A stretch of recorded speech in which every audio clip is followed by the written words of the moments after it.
కష్టంతో కూడుకున్న పనే. కొన్ని చోట్ల ఒక 5% 10% విమర్శలు వచ్చే మాట వాస్తవం. అయినా కూడా ఇప్పుడే కాకుండా ఒక పద్ధతి ప్రకారం దీన్ని సేకరించే విధంగా చట్టంలో ప్రొవిజన్ కల్పించడం జరిగింది అధ్యక్ష. అదే రకంగా ఇక రిజిస్ట్రేషన్ చేసేటప్పుడే దస్తావేజులున్న రిజిస్ట్రేషన్లో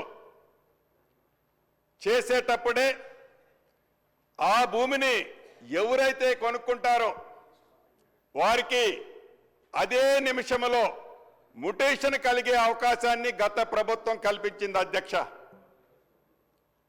నాకు ఒక డాక్యుమెంట్ ద్వారా ఒక ఆస్తి సక్రమిస్తే ఆ ఆస్తిని నేను వేరే వాళ్ళకి అమ్ముకుంటే అమ్ముకునేటప్పుడు నా ఆస్తి నాకేదైతే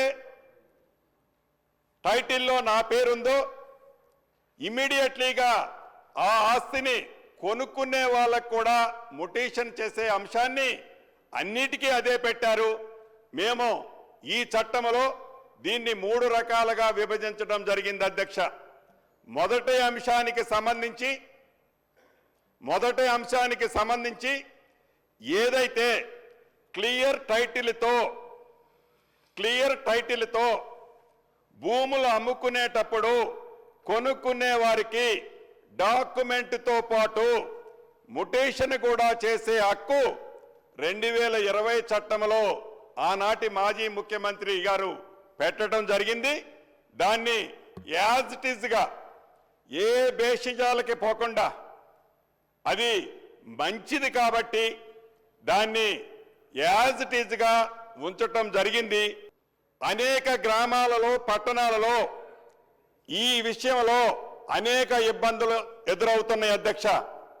ఆ కారణంగా వంశపారంపర్యంగా ఏ ఆస్తులైతే వస్తున్నాయో ఏ ఆస్తులైతే రిజిస్ట్రేషన్ చేస్తున్నారో దాన్ని యాజ్ ఇట్ ఈజ్గా స్పాట్లోనే మ్యుటేషన్ చేయకుండా వంశపారంపర్యంగా ఎంతమందికి ఆ ఆస్తి మీద హక్కుందో ఒక్కసారి పునఃపరిశీలన చేసుకొని దానికి కూడా ఒక కట్ ఆఫ్ డేట్ పెట్టి ఆ కట్ ఆఫ్ డేట్ ప్రకారం దాన్ని మ్యుటేషన్ చేయాలనేది ఈ చట్టంలో పొందుపరచబడింది అధ్యక్ష.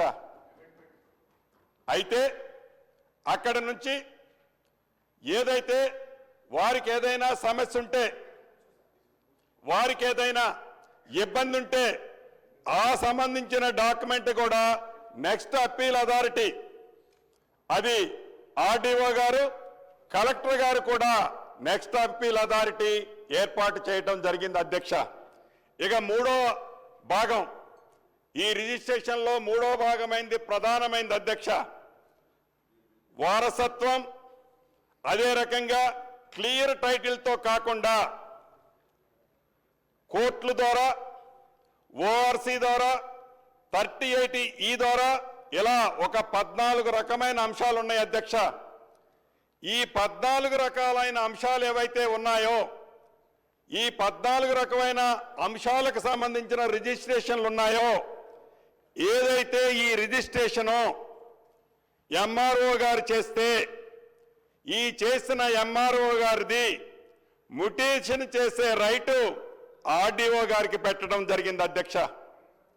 ఈ ఆర్డీఓ గారికి పెట్టడం వల్ల ఒకసారి క్రాస్ చెక్ జరగడం జరుగుద్ది. అదే రకంగా ఆర్డీఓ గారి పైనున్న